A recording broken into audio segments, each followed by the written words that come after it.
안녕하세요. 저는 얼마 전 이혼에 성공한 30대 후반의 여성입니다.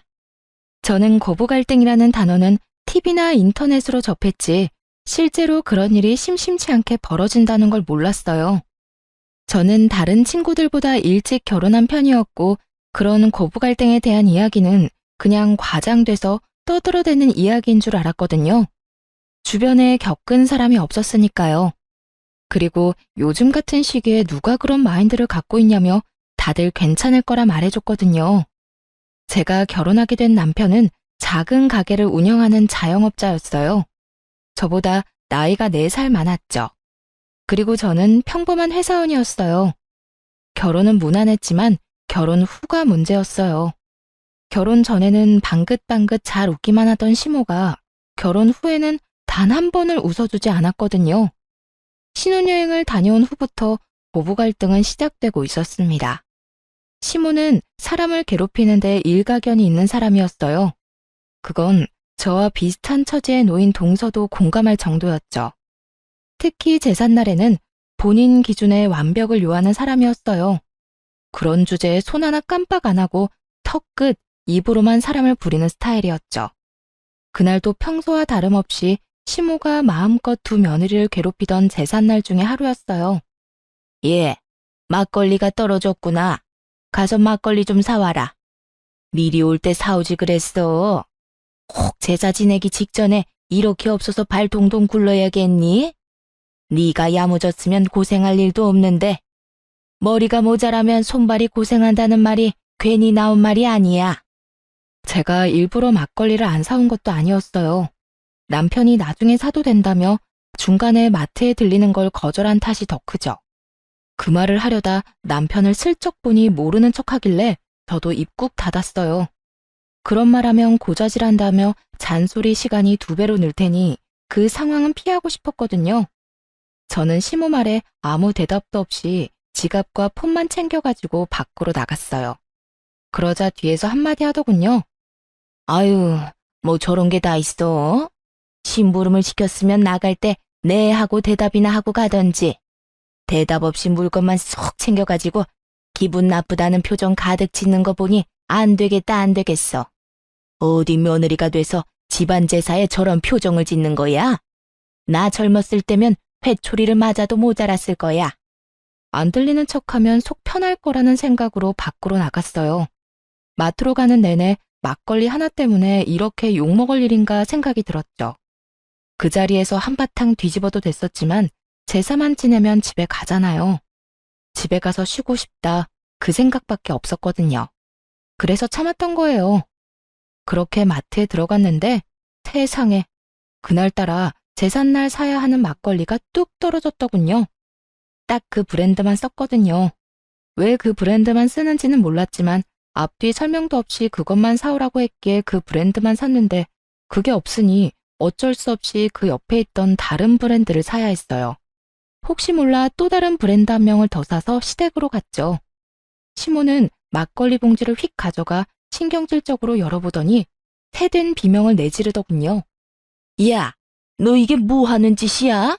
넌 그렇게 제사를 자주 지냈는데 너희 시아버지 마시는 막걸리 이름도 몰라? 지금 몇 년째 네가 맏며느리로 일하는데 어떻게 다른 막걸리를 가져올 수가 있어?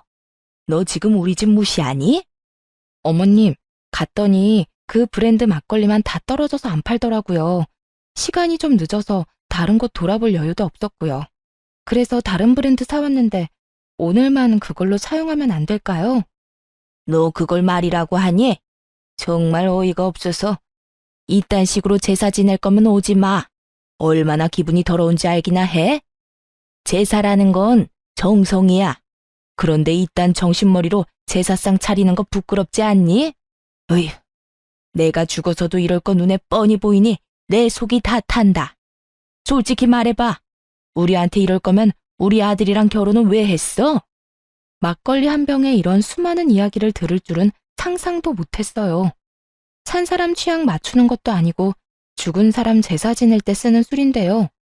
이 술이나 저 술이나 똑같이 뭐가 그렇게 시시콜콜 따져야 하는 게 많은지 제가 가만히 있으니 더 폭주해서 난리가 나더군요. 잘난 너의 부모님이 그렇게 하라고 시켰니? 응? 너희는 대충 아무거나 그런 식으로 하라고 배웠어? 세상에, 이래서 가정교육이 중요한 거야. 너희 시아버지 돌아가셨다고 중요하지 않다고 여기는 것 자체가 예의 없고 경우 없는 짓이지. 그리고 둘째 며느리, 너도 마찬가지야. 너도 잘하는 거 하나도 없어. 손끝이 왜 그렇게 야무지지 못하니? 네 집안 사정도 우리가 잘 알고 있다만 그래도 이건 너무하지. 남의 집 재산 망쳐놓고 또 그러겠지. 우리도 우리 집에서는 귀한 딸이에요. 귀한 딸은 웃기고 있네. 그딴 식으로 할 거면 우리 집에서 당장 나가. 나도 이런 식으로 개념 없는 애들이랑 같이 지내고 싶은 생각 요만큼도 없으니까. 아주 말로 사람을 잡더군요. 보자 하고 있으니 사람이 보자기로 보였는지 아주 할 말 안 할 말 입 밖으로 다 꺼내고 있더라고요. 그렇게 시모가 두 며느리를 잡는 동안 두 아들들은 아무것도 들리지 않는 척, 아무것도 보이지 않는 척 거실에 앉아 TV만 보고 있더군요. 부모님 이야기까지 나오니 저도 참을 생각은 없었어요. 그리고 언젠가 한 번은 터뜨려야 될 일이라고 생각했거든요. 사람이 무엇을 시키려면 그것이 왜 중요한지, 왜 그렇게 해야 하는지 정도는 같이 가르쳐주는 게 상식이고, 막걸리 브랜드가 그렇게 중요했다면 그냥 가자는 남편 머리통을 쥐어 박아서라도 다른 마트까지 가서 가게를 탈탈 털어서 그걸 사왔을 거예요. 지 아들놈도 아무렇지도 않게 생각하는 막걸리를 왜 며느리들이 신경 써야 하는 거죠? 어머님, 그게 그렇게 중요한 거였으면 저한테 미리 말씀해 주시지 그러셨어요. 제가 여기 올 때 남편한테 마트 들러달라고 얘기했는데 당장 집 많다고 안 들리더라고요. 나중에 사오면 된다고 그냥 여기로 와버렸거든요.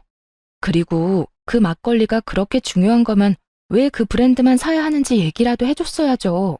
시아버님에 대한 얘기 다른 거 다 해준 적 없으시면서 저희한테 그렇게 화를 내시면 어떡하죠? 그냥 저희한테는 화풀이 하신 거잖아요. 그렇게 중요한 거면 가족이 챙겨야죠. 저희 같은 남한테 챙기라고 하는 게 아니라, 아니, 생각할수록 웃기네. 막걸리 하나로 이렇게 뒤집어지는데 자식이라고 아들이 둘이나 있는데 아무도 그 막걸리 신경 안 쓰는데요. 어느 집 불효자식이 그래요? 자기 집 일은 자기가 알아서 해야지. 그렇다고 며느리한테 말해준 것도 없으면서 정성이 어떻니, 결혼하니 마니 그런 얘기를 왜 하시냐고요. 뭐라고? 다시 말해봐. 너 지금 그게 시어머니한테 할 말이야?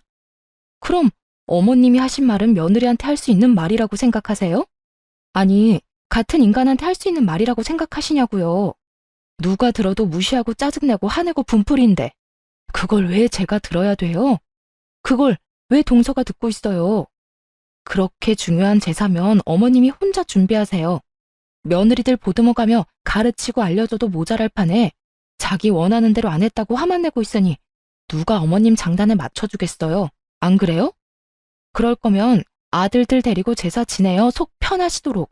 저는 많이 참는 편이긴 하지만 그렇다고 해야 할 말을 하지 않는 스타일은 아니었어요. 내성적이지는 않았죠. 다만 말을 뱉고 나면 관계를 되돌릴 수 없다는 걸 확실하게 알고 있었기 때문에 정말 관계를 개선하기 위해서 필요한 경우가 아니면 절대로 남에게 아쉬운 소리를 한 적이 없어요. 그런 제가 거의 막말에 가까운 말을 퍼부으며 시모에게 따박따박 말대꾸하는 제 모습을 보고 그들도 놀랐던 것 같아요. 그제야 슬금슬금 남편이 저한테 와서 그러더군요. 여보, 왜 그래? 왜 그렇게 화가 났어? 빨리 엄마한테 사과드려. 그렇게 큰 소리 낼 일 아니잖아. 그냥 죄송하다고 하고 넘어가면 될 일을. 죄송하다고 하고 넘어가면 될 일이라고? 이게? 그래, 당신은 그렇겠지. 그러면 앞으로 당신이 제사 지내, 난 못 지내겠으니까. 입 있으면 말해봐. 내가 막걸리 사자고 했을 때 당신 뭐라 그랬는데? 그래놓고 어머님한테 내가 한 소리 들을 때 옆에 짜져가지고 한마디도 못했지? 그건 뭐야? 나더러 어머니 감정 쓰레기통 해주란 말이잖아. 내가 왜 그런 짓을 해? 그리고 당신도 그러는 거 아니야. 사람 앞에 두고 아닌 건 아니라고 얘기해줘야 되는 거지. 어머님이 나 혼낸다고 그 모든 게 당연한 것이라고 생각하고 그런 식으로 행동하는 거 나 기분 더럽거든? 당분간 제삿날에 나 찾지 마. 들으셨죠, 어머님? 제삿날에 저는 안 올 테니까 찾지 마세요. 사랑하는 두 아들이랑 잘 해보시던가요? 귀하지도 않고 결혼시킬 마음도 없었던 며느리한테 시키지 마시고요. 기분 나쁘게 왜 그래요? 시켜도 기분 더러우면 안 시키는 게 맞지. 그러니까 부르지 마세요. 네? 저는 그렇게 말하고 택시 타고 집에 와버렸어요. 화가 머리끝까지 났죠. 게다가 부모 걸고 넘어지는 건 상식적으로 이해가 안 가잖아요. 그렇게 시모와 싸운 뒤 다음 제삿날이 다가오더군요. 그래서 몰래 동서에게 연락했어요. 동서, 몸은 좀 어때? 많이 안 좋지? 임신 초기에는 원래 많이 힘들잖아. 아, 형님, 그렇지 않아도 저번에 유산 한 번 하고 난 뒤라 걱정이 많아요. 게다가 요새 피비침도 심해서 누워있으면 괜찮은데 움직이기만 하면 몸이 안 좋으니 걱정이네요. 이번 제사는 어떻게 해야 할지. 형님은 진짜 안 오실 거예요? 나 안 가. 그쪽도 며느리 소중한 건 알아야 하지 않겠어? 몸이 너무 안 좋으면 병원 가서 진료 한번 받아봐. 유산한 적 있으면 유산 방지 주사 같은 것도 있을걸? 그리고 이번 제사는 쉬는 게 좋지 않을까? 나도 없는데 그 마귀 할멈 잔소리 다 듣고 있으면 진짜 제정신으로는 못 버틸 거야. 몸이 안 좋은데 굳이 더 아프게 할 필요는 없잖아. 서방님한테 잘 말해봐. 알았지? 동서가 알겠다고 하더군요. 그리고 제사 당일에 병원에 다녀온 동서가 시모에게 전화를 한 모양이었어요. 유산 증후가 보여서 못 가겠다고요. 상황이 이쯤 되니 시모도 동서를 닥달할 수는 없었죠. 저는 미리 남편에게 통보한 상황이었고요. 나 오늘 제사 안 갈 거야. 약속 있어. 우리 부모님들이랑 식사할 건데 당신은 제사 지내러 가. 뭐? 갑자기 이게 무슨 일이야? 설마 저번에 어머니랑 싸운 것 때문에 그런 거야? 아, 제발 애처럼 굴지 말고. 누가 애처럼 군대? 먼저 애처럼 군 게 누군데? 그리고 나 아직도 화 안 풀렸어. 그건 당신한테도 마찬가지고. 시어머니한테 잔소리 내내 듣는데 안 들리는 척하느라 고생 많았겠어. 그건 내가 나서면 상황이 더 복잡해지니까 그랬지. 그랬어 봐. 어머니가 또 뭐라고 그랬겠어? 그러니까 본인이 잔소리 듣는 건 싫어서 마누라 잔소리 듣게 만들었다는 거잖아. 그런 소리가 아니잖아. 나한테는 그 말이거든?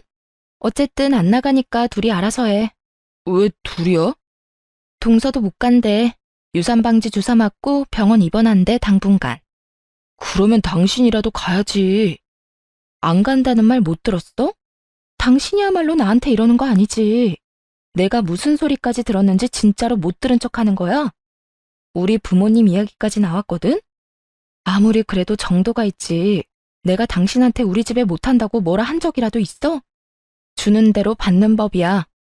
결국 저는 저희 친정에 식사를 하러 갔고 시댁 제사는 남편과 남편의 동생이 치르게 됐죠.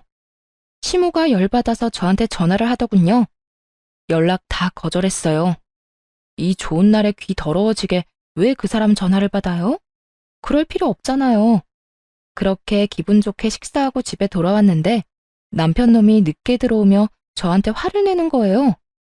너 너무한 거 아니야? 엄마 연락은 왜 다 무시했어? 그럼 전화 받아서 좋은 말 하실 거였어? 분명히 화낼 텐데 내가 왜 그 소리 또 들어야 하는데? 우리 부모님 계신 곳에서 내가 스피커폰으로 시어머니한테 욕 듣고 있었으면 당신 기분이 어땠겠어? 야, 그 말이 아니잖아. 그냥 좀 달래주고. 뭘 어떻게 달래주고 얼러줘. 그건 당신 일 아니야? 당신 어머니잖아. 그리고 막말로 이 씨네 집 제사를 생판 남이었던 우리가 지내주는데 시어머니가 저런 식으로 나오면 당신이 중간에서 막기라도 해야 하는 거 아니야? 그때는 가만히 있다가 자기 발등에 불 떨어지니 이제 와서 나한테 해결하라고? 그래도 이렇게 안 올 게 아니라 와서 뭐라도 하면서 나한테 협조를 구했으면 어머님이 뭐라 했는지 기억도 안 나? 이럴 거면 필요 없다고 했잖아. 며느리고 뭐고. 그럼 내가 갈 필요가 뭐 있어? 장성한 아들이 둘인데. 오늘도 잘했으니까 다음에도 둘이서 잘하면 되겠네. 다음에도 제사 음식 만들 생각하니 뒷골이 땡긴 모양인지 남편이 저한테 그러더군요. 무조건 내가 막아줄게. 그러니까 제삿날은 빼지 마. 응? 내가 무조건 어머니가 그런 말 못하도록 막을게. 남편의 시도가 잘 먹혔는지 시댁에 가서 시모가 나쁜 말이라도 할라치면 두 남편들이 적극적으로 시모를 말렸어요. 대놓고 아내를 편드는 건 아니었지만 그래도 신용이라도 하는 건 마음에 들었죠. 그리고 그런 분위기가 지속되니 시모도 분위기 보고는 서서히 잠잠해지더군요. 아들들이 잡혀 산다는 걸 눈치를 챈 모양이더라고요. 그렇게 시모와의 일이 어느 정도 마무리가 됐어요. 이제는 좀 편할 줄 알았던 제 앞날에 다시 먹구름이 낀 건 그로부터 2년 정도 지났을 때였어요. 그 전까지는 시모와 부딪힐 일 자체가 없어서 괜찮았는데 이번에는 남편에게 문제가 생긴 거예요. 여보, 이번 달 생활비가 안 들어왔는데 혹시 좀 더 기다려야 해? 어? 생활비. 요새 가게가 힘들어서 당분간만 당신 돈으로 생활비 해결 좀 해주면 안 될까? 가게 일 풀리면 다 갚을 테니까. 혹시 가게 많이 안 좋아? 무슨 문제라도 있는 거야? 그런 거 아니야. 요즘 가게 운영하는데 돈이 좀 많이 들어. 고장나는 기계도 많고 갑자기 목돈도 좀 나갔고. 매출은 그만큼 안 되는데 계속 돈만 나가니까 빚을 좀 졌어. 당신한테 말도 없이 미안해. 괜찮아. 가게 일이잖아. 당분간 생활비 걱정은 하지 마. 내가 내 월급으로 알아서 해결할 테니까. 너무 걱정하지 말고 가게나 잘 돌봐. 빨리 정상으로 돌아와야 안정되지. 그렇게 말하고 저는 남편을 위로해줬어요. 걱정이 돼서 그날 저녁부터 식사에 신경을 많이 썼어요. 남편이 좋아하는 반찬부터 시작해서 기력에 좋은 장어와 소고기, 전복 같은 걸로 요리도 꼬박꼬박 해다 먹였어요. 제 월급으로 생활비도 해결했죠. 그런데 그런 제게 청천벽력 같은 상황이 벌어졌어요. 그날은 남편이 저 대신 시댁에 간 날이었어요. 제가 시모와 마주하고 싶지 않다고 했더니 남편이 저 대신 시모가 부르면 가는 날이 많았거든요. 뭐 시모가 저한테서 아들을 뺏고 싶어서 자주 부른다는 것 정도는 예상했지만 이 시기에는 생각보다 자주 불려갔어요. 그런데 남편이 시댁에 가 있는 동안 남편 노트북으로 확인할 것이 있어 들어갔다가 말도 안 되는 메시저 내용을 확인하게 된 거예요.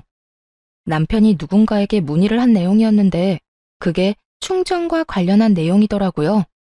그런데 게임이니 카지노니 이런 말이 들어가 있는 걸 보니 아무리 문외한인 제가 보더라도 이게 사이버 도박이라는 건 모를 수가 없겠더라고요. 그걸 보는데 손이 덜덜 떨리는 것이 와, 그때 생각하면 아직도 머리가 새하얘져요. 사실 저희 삼촌 중에 한 명이 도박하셨던 분이 있었거든요. 할머니 댁을 완전히 풍비박산을 낸 그분은 나머지 가족들에게도 들러붙어서 도박 자금을 마련하려고 했죠. 그때 부모님도 그 삼촌 때문에 고생을 많이 해서 도박이라면 치를 떠시거든요. 그런데 사위가 도박을 한다는 이야기를 들으면 어떻게 나올지 상상도 안 되더군요. 저는 남편에게 당장 전화해서 따져 물을 생각이었어요. 그런데 제 폰이 먼저 울리더군요. 상대방은 시모였어요. 네, 어머님. 넌 도대체 어떻게 되내니? 네 남편이 이렇게 아픈데도 아무것도 모를 수가 있어. 갑자기 그게 무슨 말씀이세요? 오늘 첫째랑 식사하러 왔다가 속이 안 좋다고 해서 병원에 들렀더니 간에 문제가 있다고 하잖아. 간경화란다. 너 아침밥도 안 먹이지? 밥도 제때 안 해주는 거지? 이것 봐. 내가 언젠간 너 이럴 줄 알았어. 도대체 어떻게 생활하길래 우리 귀한 아들이 아파? 밥도 안 주니? 일만 시켜? 돈 버는 기계로 보고 그러는 거냐고. 결혼을 잘못 시킨 거야. 너랑 결혼한 뒤로 애 몸이 이렇게 아프잖아. 그 말을 듣는데 순식간에 화가 나더군요. 그 귀한 자식이 사이버 도박을 하는 줄도 모르고 아프다는 이유만으로 며느리한테 모든 게 네 탓이라고 말하는 시모를 보니 어이도 없고 짜증도 났어요. 저랑 결혼한 지 이제 4년이에요. 4년 데리고 살았다고 몸이 망가져요? 그러면 애 저녁에 어머님이 건강하게 낳아줬으면 될 일이잖아요. 왜 저한테 따지세요? 그리고 어머니 아들한테 물어보세요. 제가 아침 저녁으로 뭘 먹이는지. 생활비도 안 주는 놈한테 저녁마다 소고기, 장어, 전복, 몸에 좋다는 건 다 해다 바치는데 뭐요? 결혼을 잘못 시켜서 그렇다고요? 어디 가서 돈도 안 벌어다 주는 남편한테 그렇게 해주는 여자 있는지 물어나 보세요. 내가 어이가 없어서 왜 엄한 사람한테 화풀이해요? 매번 그런 식으로 사람한테 화풀이 좀 그만하세요. 듣고 있으면 기분 더러우니까. 여보, 어떻게 그런 말을 어른한테 할 수가 있어. 기분이 더럽다니. 엄마가 내 걱정 때문에 좀 과격하게 말하긴 했지만 그렇다고 해서 그런 말을 함부로 하는 건 아니지. 어른을 좀 공경해. 너 하는 거 보면 영락없이 철없는 애처럼 보이잖아. 빨리 사과해. 내가 사과를 왜 해? 사과하려면 어머님이 나한테 먼저 해야 하는 거 아니야? 말해봐. 당신 아픈 게 내 탓이야? 내 탓이냐고. 내가 식사 굶긴 적이 하루라도 있어? 내가 당신 건강 하루라도 안 챙긴 적이 있냐고. 내 몸 챙길 때마다 당신 몸도 꼬박꼬박 챙겼어. 돈 없다고 나한테 생활비 다 대라고 했을 때도 군말 없이 다 해주겠다고 했고. 그런데 뭐? 결혼을 잘못 시켰다고? 내가 병을 키웠다는 말인데 그게 맞는 말이냐고. 그래, 네가 내 건강 안 챙긴 적 없고 내 말 다 들어준 것도 맞아. 그치만 내가 말하는 건 다른 거잖아. 네가 우리 엄마한테 그런 식으로 행동하는 건 선 넘은 거라고. 선을 누가 먼저 넘었는데 어머님이 먼저 넘은 거 못 들었어? 아, 저번처럼 아예 못 들은 척 하려고? 그래, 됐어. 나도 당신 같은 사람하고 더는 못 살아. 이혼하자. 이혼하고 깔끔하게 정리해. 나는 어머님한테 사과할 마음 없고 그쪽도 그럴 마음 없으니까 그냥 여기서 각자 인생 사는 게 속 편하겠네. 안 그래? 야, 갑자기 무슨 이혼이야. 너 도대체 무슨 생각이야? 미쳤어? 이딴 일로 무슨 이혼 이야기를 꺼내? 아니, 해. 네가 뭘 잘못한 게 있다고 저 망할 년한테 잡혀 살아? 이 엄마가 너 도와줄 테니까 전연이 하자는 대로 해. 이혼한다 하면 누가 무서워할 줄 알아? 너같이 못된 애한테는 우리 애가 아까워. 너하고 우리 아들 이혼하고 나면 내가 더 좋은 여자하고 결혼시킬 거다. 그러니까 지금 당장 이혼해. 어머니, 안 돼요. 지금 저는 이혼할 만한 상황이 아니라고요. 발등에 불 떨어진 남편이 끙끙대더군요. 시모에게 뭐라고 이야기는 하고 싶었겠죠. 그런데 지가 도박하느라 돈 다 잃고 빈털터리에 마누라한테 생활 책임지게 하고 있다는 말을 할 수 있을 리가 없잖아요. 어떻게든 속이고 싶어 할 텐데 저는 솔직하게 말해서 잘 됐다 싶었어요. 이대로 이혼하면 제일 깔끔하니까요. 도박하는 놈 뒤치다꺼리 하느니 이대로 헤어지는 게 맞는 거잖아요. 아무것도 모르는 시모는 이혼하라고 난리고 남편 놈은 생각 없이 꺼낸 한마디에 생각지도 않았던 이혼 이야기를 들었으니 당황했을 거예요. 결국 남편 놈이 집까지 헐레벌떡 달려왔더군요. 그러더니 다짜고짜 그러는 거예요. 진짜 이혼할 거야? 나는 절대로 이혼 못해. 왜 우리가 이혼을 해? 내가 사과할게. 엄마가 한 말 모두 내가 사과한다니까. 그러니까 이혼 이야기도 꺼내지 마. 아니, 나는 이혼할 건데? 어머님의 괴롭힘, 그리고 아까 전과 같은 언어폭력. 내가 그런 걸 어느 정도 참으면서 살았던 건 오로지 당신에 대한 믿음 하나뿐이었어. 하지만 그 믿음에 당신이 돌려준 게 뭐야? 그래서 나도 엄마랑 너 사이 최대한 중재했잖아. 아니, 그거 말고 너 나 몰래 도박했잖아. 여태 가게가 힘들어서 빚 만들었다는 것도 싹 다 거짓말이잖아. 너 도박한 거 이미 다 알고 있어. 제가 도박 이야기를 꺼내자마자 남편 놈이 아무 말 못하더군요. 언제까지 속일 생각이었어? 나한테 아무 말 안 하고 언제까지 나 우려먹을 생각이었는데 니네 엄마 때문에 힘든데 당신마저 도박을 해? 두 사람이서 쌍으로 나를 말려 죽이려고 작정을 한 거지? 그럼 나도 내 살 길 찾아가야 하지 않겠어? 그래서 이혼하자는 거야. 고맙게 생각해. 내가 당신 엄마 앞에서 도박 이야기 안 한 거. 결국 도박 이야기를 꺼내고 나서야 이혼을 하기로 했어요. 남편이 시댁에 어떻게 말했는지는 몰라도 시모는 전화 와서 아주 속 시원하다며 저를 비웃더라고요. 그래, 잘 생각했다. 네가 한 일 중에 제일 잘했어. 우리 아들하고 이혼하고 잘 살아봐라. 네가 우리 아들만큼 잘난 남자 다시 만날 수 있겠어? 어림도 없지. 내가 그렇게 되지 않도록 말 잘 듣고 싹싹하고 예쁜 여자로 재혼시켜줄 거니까. 네, 알아서 하시고요. 그냥 저는 저한테 피해만 안 주면 돼요. 이혼한 사이니까 완전 남인 거 맞죠? 저한테 나중에 딴소리 하시면 안 돼요. 제 말이 허풍이라고 생각했는지 시모가 그러더군요. 피해? 네가 우리 아들한테 준 피해는 생각도 안 하지? 오냐, 내가 죽었다 깨도 너한테 연락할 일은 없을 거다. 우리 아들도 마찬가지고. 그렇게 전 남편과 이혼하게 됐네요. 도박 자금 마련해달라고 하기 전에 이혼하게 돼서 얼마나 다행인지 몰라요. 그런데 몇 달 지나지 않아 예전 동서가 잠깐 보고 싶다고 하더군요. 시모의 구박을 둘이서 함께 받은 사이였다 보니 생각보다 정이 많이 들어서 이혼 후에도 이래저래 연락을 지속하던 중이었어요. 동서는 반쪽이 된 얼굴로 저를 보자마자 하소연했어요. 형님, 저 더 이상은 못하겠어요. 어머님이 형님 나가고는 2배로 괴롭혀요, 2배로. 말만 하면 너는 첫째처럼 하지 마라. 너 지금 굉장히 첫째 며느리 같은 거 아냐? 아니, 내보냈으면 그냥 깔끔하게 잊고 살면 될걸. 왜 자꾸 매번 그걸 다시 상기시키려는 건지 이해가 안 돼요. 아, 진짜? 그 할망구도 여전하네. 이제 막 애 낳고 산후조리하는 애를 괴롭혔다고? 임신 중에도 그딴 말하고? 그것뿐이면 제가 말을 안 해요. 우리 친정엄마 어린 시절에 다쳐서 발 저는 거 알고 계시죠? 무슨 일만 생기면 그걸 그렇게 들먹여요. 이번에도 제가 애 낳고 몸 상태가 안 좋아서 좀 쉬엄쉬엄 하려고 하는데 딱 뒤에서 그러더라고요. 너도 네 애미처럼 절름발이냐고. 뭘 그렇게 느적느적거리냐고요. 저는 너무 놀라서 동서에게 되물었어요.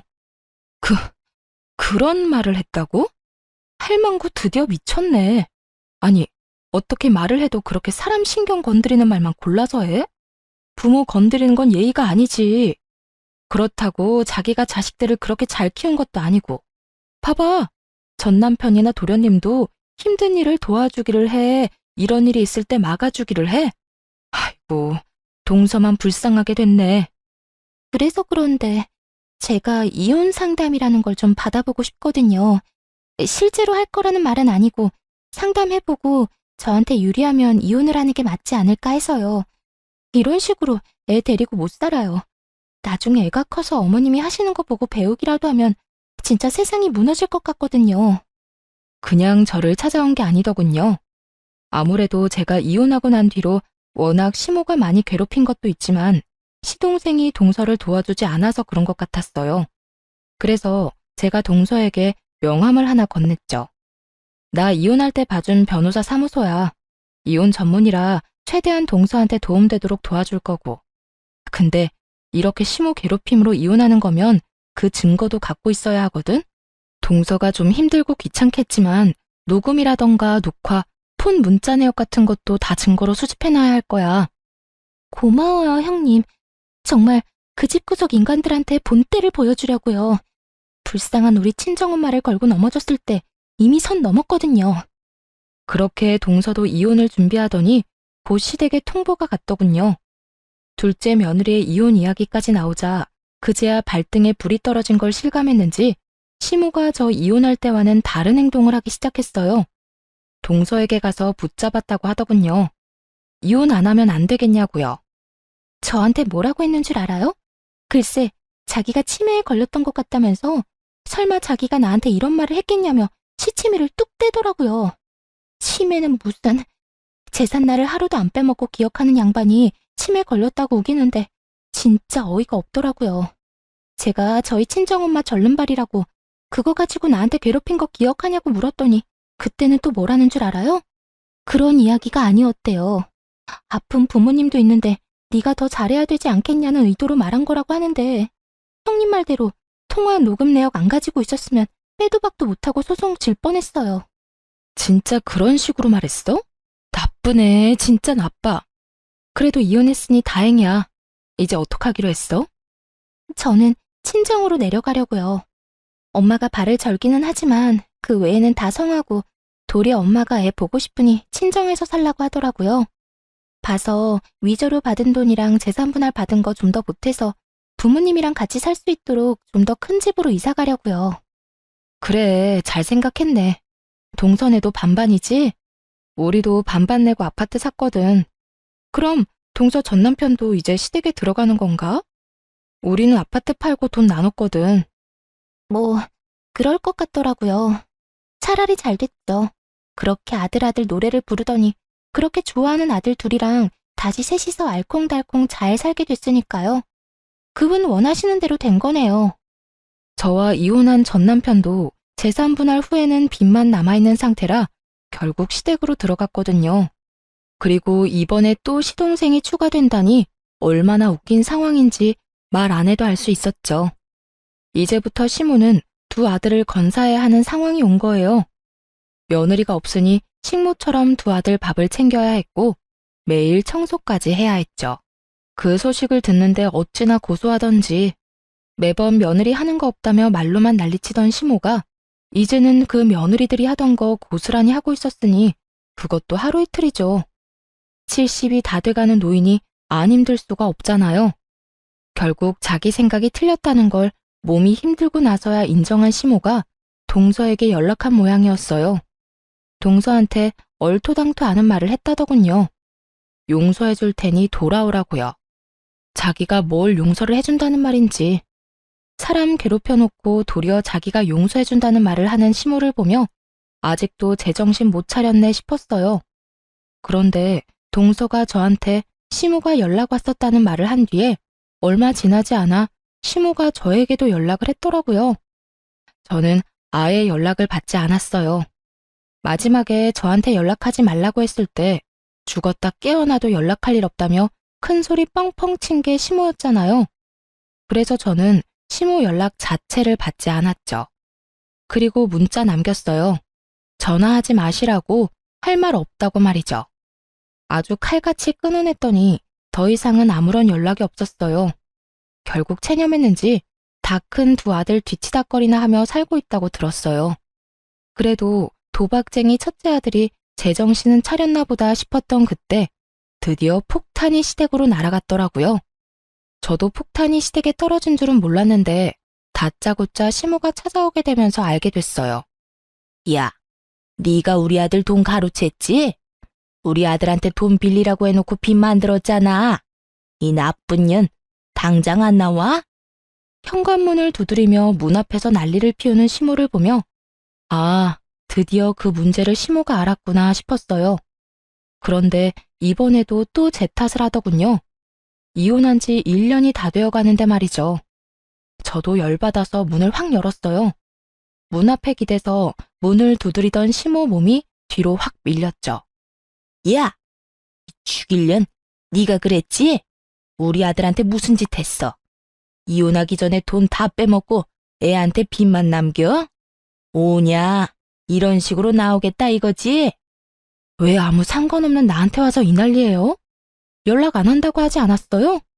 무슨 일로 여기까지 와서 행패냐고요. 무슨 일? 네가 우리 아들 빚 만들어내놓고 이혼했잖아. 지금 집으로 독촉장이 몇 개가 날아오는 줄 알아? 우리 아들이 그런 짓을 할 리가 없지. 이게 다 네가 살림을 제대로 못해서 이런 거 아니냐. 그래서 아드님한테는 물어보셨어요? 딱 봐도 아들한테 말 안 하고 나한테 먼저 온 거네. 아들한테 물어보면 어떻게 돌아가는지 정확하게 알 수 있을 건데요. 하긴 그 인간이 진실을 말해줄 리도 없지. 그럼 잘 들으세요. 당신 귀한 아들 도박쟁이에요. 도박하느라 억대 빚을 지고 나한테 생활비며 집안에 드는 돈 다 맡긴 인간이에요. 이제 아시겠죠? 그 독촉장도 다 도박 빚지고 못 갚아서 날아온 거라고요. 도박? 우리 아들은 절대 아니야. 집에서 한 발짝도 밖으로 안 나가는데 무슨 도박이야? 네가 우리 아들한테 덮어 씌우려는가 본데? 요즘에 누가 도박을 밖에 나가서 해요. 사이버 도박이라고 인터넷으로 하는 거 있어요. 궁금하시면 주변 사람 도움받아서 알아보시던가요. 여하튼 저한테는 아무 문제 없어요. 저는 그 사람 빚지기 시작할 때 이미 이혼한 상태고 도박 빚에 대해서는 갚아줘야 할 의무도 없고요. 이제 그 사람 가족은 제가 아니라 그쪽이잖아요? 제 말에 시모 얼굴이 하얗게 질리더군요. 설마 하는 표정이었어요. 이렇게 친히 가르쳐주는데도 못 믿는 걸 보니 귀한 아들 사랑이 참 대단해 보였죠. 아니다. 아니야, 그럴 리가 없어. 네가 나를 속이는 거야. 우리 아들이 도박 같은 거 할 리가 없잖아. 네 탓이야. 이건 다 네 탓이라고. 그게 아니면 말이 안 되잖아. 성실하고 착한 우리 첫째가 왜 그런 짓을... 아, 네가 끌어들였지? 네가 우리 아들한테 도박하라고 시켰지? 미쳤어요? 우리 집은 도박이라고 하면 학을 뗄 정도로 싫어해요. 이번 이혼할 때 사실 그 사람 도박인 거 알고 있었거든요. 그거 알고 저희 친정에서 빨리 인연 끊으라고 할 정도로 싫어하세요. 뭘 알고 말해야지. 아니야. 그럴 리 없어. 우리 아들이 그럴 리가 없어. 니년이 그랬잖아. 시모는 그저 저만 탓하는 기계처럼 그렇게 제욕만 하더군요. 그렇다고 이렇게 놔둘 수도 없어서 전 남편에게 전화를 했어요. 당신 엄마 데려가라고요. 그렇게 부랴부랴 전 남편이 저희 집 앞에 왔더군요. 저를 탓하기만 하던 시모가 자기 아들을 보고는 급히 묻더군요. 너 도박하냐? 진짜로? 이 엄마한테 숨기고 도박한 거야? 어이 참, 그런 건 왜 물어보세요. 남의 집 앞에서 이러지 말고 빨리 집에나 가요. 어서 일어나요, 어서. 애미가 묻잖아. 너 도박하냐고? 진짜야? 시모가 추궁하자 더 이상 아무 말도 못하고 시모를 끌어내려고 애만 쓰는 자기 아들을 보더니 시모 얼굴이 벌겋게 달아오르더군요. 이 정신 나간 놈이 도박을 해? 내가 널 그렇게 키웠어? 그게 얼마나 무서운 병인지 알고나 하는 거야? 너 그거 손모가지를 끊어도 못 끊는 게 도박이야. 그걸로 지금 빚을 억이 넘도록 지고 망할 것 같으니라고 네가 그러고도 엄마 집에 기어들어와? 양심이라는 게 있는 놈이야? 시모가 눈 돌아가니 정말 무섭더군요. 아들을 향해 삿대질을 하며 욕을 하는데 보고 있던 저까지 놀랄 정도였다니까요. 그렇게 감싸고 돌며 우리 아들 하더니 아들이 도박을 한다는 사실을 알자마자 그런 모습은 온데간데 없고 아주 원수 보듯이 하더군요. 너 같은 놈 자식으로 키운 적 없다. 나가. 당장 내 집에서 나가. 너 이혼하고 우리 집에 들어온 것도 그 도박빚 때문이지? 우리 집에 있으면서 패기치지 말고 오늘 당장 짐 싸서 나가라. 난 너랑 한 집에 있기 싫어. 그러니 좋은 말 할 때 나가. 와, 어머니, 어떻게 그러실 수 있어요? 제가 와이프랑 이혼하게 된 것도 따지고 보면 어머니가 그렇게 만드는 바람에 이혼하게 된 거잖아요. 아들 이혼시켜놓고 언제는 다 해줄 것처럼 받아들여주더니 꼴랑 도박 좀 했다고 지금 사람을 쫓아내겠다는 거예요. 난 못 나가요. 못 나가니까 엄마가 알아서 해요. 그러니까 왜 와이프 속을 긁어서 이혼을 하게 만들어요? 나 이혼할 생각 없었다니까. 이혼 안 하고 와이프가 내 빚 갚아줬으면 모든 게 다 그대로 해결될 일인데 엄마 때문에 다 망친 거잖아요. 나 그럴 생각으로 이혼 안 하려고 했는데 엄마가 계속 와이프 속 긁었고 엄마 아니었으면 지금쯤 와이프가 내 빚 다 갚아주고도 남았을 거라고. 얼빠진 소리 하고 있네. 야, 내가 왜 네 빚을 갚아줘? 가게에서 사업하다가 생긴 빚이면 몰라. 근데 도박하다가 빚인 거잖아. 그걸 내가 왜 갚아주냐고. 나는 그런 거 갚아줄 생각 눈꼽만큼도 없으니까 두 분이서 알아서 하시고요. 일단 저희 집에서 나가세요. 왜 남의 집 문 앞에서 난린데? 나는 이미 상관없는 사람이니까 그런 이야기는 우리 집 앞에서 말고 다른 데서 하세요. 월! 월! 두 사람을 내쫓는 제 모습에 얼빠진 표정을 짓던 두 모자는 지금 상황이 모욕적이고 짜증나는지 서로 아주 피 터지게 싸우더라고요. 남편을 향한 시모의 반발은 생각보다 엄청났고 남편 또한 그런 시모에 대한 배신감이 생각보다 깊었나 봐요. 둘이서 욕을 주고받는데 듣고 있는 것도 힘들 정도였어요. 이 미친놈 좀 보게. 네가 사람이야? 네가 사람 새끼냐고. 자식이 돼가지고 부모 부양할 생각은 안 하고 부모 가진 거 뜯어먹을 생각이나 해? 어림도 없지. 내 노후자금 너한테 뜯기느니 내가 너를 버리고 만다. 그리고 이혼하란다고 하는 건 무슨 바보짓이야? 네가 싫었으면 끝까지 버텼으면 될 거 아니야. 너도 좋다고 이혼해놓고 이제와 내 탓을 해? 에라이 천하에 몹쓸 것.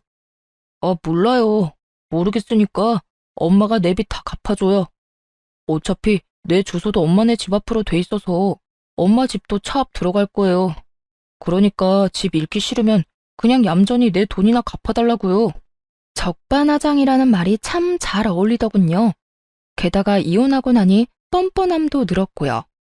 이혼하고 나서 저런 모습을 알게 돼서 정말 안도의 한숨을 내쉬었어요. 그리고 그 뻔뻔함의 수치만큼 시모의 혈압도 덩달아 올라갔죠. 이놈이 이러고도 지금 돈 갚아달라는 말이 나와? 야, 네가 망친 놈 다시 데려가. 나는 이딴 놈 자식이라고 인정 못한다. 다 알면서도 이혼한 네가 제일 나빠. 얼른 이놈 다시 데리고 가. 결국 시모는 이번에도 또 제 탓을 하더군요. 제가 도박하라고 들이민 것도 아니고 제가 도박을 하면서 물들인 것도 아닌데 말이죠. 무조건 아들 못난 점은 며느리가 잘못한 거, 아들 잘난 점은 자기가 잘한 거. 이런 식으로 생각하고 있는 시모를 보니 딱하기 그지없더라고요. 이미 반품한 지 오래됐는데 이제와 다시 가져가라니. 공짜로 준대도 다시 안 받을 건데 말이죠. 저한테 아들 돌려달라고 난리치신 게 어머님이세요. 이제 와서 데려가라 한들 원래부터 어머님 거였는데요. 그렇게 애지중지하던 착하고 대단한 아들 데려가서 예쁘고 착하고 뭐라더라? 완벽한 여자 만나서 재혼시켜준다고 하셨죠? 꼭 그렇게 하세요. 저는 한번 당해봤으니 다른 사람한테 기회 드릴게요. 혹시 모르죠? 재산 다 잃고 도박 빚만 산더미라도 좋아해줄 여자 어디 있을지. 뭐 정상적인 사람이라면 도박에 돛자만 들어도 도망가겠지만 그렇게 귀한 아드님이잖아요. 어머님처럼 맹목적으로 사랑해줄 사람 있을지도 모르죠. 한껏 빈정거리는 제 말을 듣고 시모는 그 자리에 힘없이 주저앉더니 아주 아파트 떠나가라 곡소리를 내더군요. 아이고, 내가 말년에 복이 없어서 이렇지. 어디서 여우 같은 며느리 떼어냈더니 자식놈이 사고를 치네. 아이고 내 팔자야. 이제 어쩌면 좋아. 한이 가득 담긴 목소리만 들으면 진짜 억울한 사람처럼 보이더군요. 지금 이 상황이 모두 자기가 만든 결과인데도 말이죠. 며느리인 저를 괴롭히지만 않았어도 저 빚더미 골칫거리를 떠안게 될 일은 없었을 테니까요. 만약 조금이라도 이혼하는 게 늦어졌다면 전 남편의 짜증나는 생각대로 됐을 가능성이 높았겠죠. 제가 남편 빚을 갚아주는 상황이요. 뭐 제자리로 돌아왔으니 저는 이제 이 집구석이랑은 관련 없는 사람이지만요. 좀 그만하고 일어나요. 언제까지 여기서 창피하게 이러고 있을 건데요. 빨리 일어서요. 자신을 일으켜 세우는 아들놈의 손을 탁 내친 시모가 자기 아들을 잡아먹을 것 같은 눈을 하고 자리에서 일어나 엉덩이를 툭툭 털며 경고를 날리더군요. 똑바로 들어. 나는 절대로 도박하는 놈 집에 못 들여놔. 빚 갚기 전까지 우리 집에 들어올 생각도 하지 마. 알아들었어? 그러더니 시모 혼자 뒤뚱뒤뚱 걸어가더군요. 전 남편은 아무 말도 못한 채 그저 시모 뒷공무니만 쫓고 있고요. 빚진 거마저 제 탓이라며 우리 집에 와서 온갖 분란만 만들어 놓고 돌아갈 때 사과 한마디도 없는 둘을 보니 참 똑같구나 싶었어요. 얼마나 제 탓이 하고 싶겠어요? 근데 정작 제 잘못이라고는 없으니 뱉어낼 말도 없는 거겠죠. 그렇게 돌아간 두 사람의 앞에 기다리고 있던 건 슬픈 고난의 길뿐이었더라고요. 전 남편이 뭐라고 시모를 설득했는지 모르겠지만 결국 시댁집을 팔았다더군요. 그리고 월세로 이사를 갔더군요. 시댁집 판 돈으로 도박 빚을 갚으려는데 그걸 전 남편이 홀라당 다시 도박에 날려버렸다네요. 그거 알고 시모가 전 남편을 두들겨 패면서 욕을 한 바가지를 했답니다. 그게 어떤 돈인데 그걸 또 도박에 쓰냐고. 그러게 왜 남편한테 그 돈을 쥐어줬는지 알다가도 모를 일이죠. 동서한테 들은 이야기인데 전 남편 동생도 자기 형이 도박한다는 걸 알고는 아무도 모르게 시댁에서 짐 빼서 나가버렸다고 하더라고요. 자기한테 도박빚 갚아달라고 할까봐 미리 손절한 게 틀림없어 보였어요. 결국 전 남편의 도박 여파는 시모에게 모두 떠넘겨졌고 시모는 모아두었던 짜투리 노후 재산마저 모조리 털릴 위기에 처하자 월세방 내놓고 본인 동생 집으로 피신했다고 하더군요. 그 뒤에 일어난 일은 뻔하죠. 돈 못 갚은 전 남편은 개인회생과 파산을 신청했다는데 결국 파산은 법적으로 도박빚은 안 된다고 하고 개인회생은 원금을 모두 탕감하는 조건으로 회생 신청이 된다고 했대요. 이거 믿고 빚을 그만큼 진 것 같은데 결국은 모조리 갚아야 한다는 말을 듣고 절망한 건지 뭔지는 모르겠지만 뺀질나게 시모 찾아갔다고 하더군요. 그런데 시모는 그렇게 귀하다며 아끼던 아들을 2번 다시 만나주지 않았다고 하고요. 자기는 도박하는 자식 낳은 적도 없고 그런 자식은 자기 아들이 아니라며 시모 본인 동생에게 이야기했대요. 그러면서 이대로 요양원 들어가서 죽을 때까지 거기 있는 게 낫겠다는 말까지 했다니 얼마나 자기 자식이 꼴도 보기 싫었으면 그런 말까지 했겠나 싶더라고요. 진짜 고부 갈등으로 이혼한 게 천만다행이라는 생각이 들 정도로 시댁의 몰락은 처참했어요. 시모는 모르겠지만 시모의 괴롭힘 덕분에 전 남편과 빠르게 손절할 수 있었던 저는 솔직히 하늘이 도왔다고 생각하거든요. 사연 글을 쓰고 있는 동안에도 그때의 일을 떠올리면 다행이라는 생각이 들 정도죠. 당시에는 괴로운 일이었지만 지금은 아무렇지 않으니 함께 즐겨주셨으면 좋겠어요. 지금까지 제 사연 들어주셔서 감사합니다. 행복한 하루 되세요.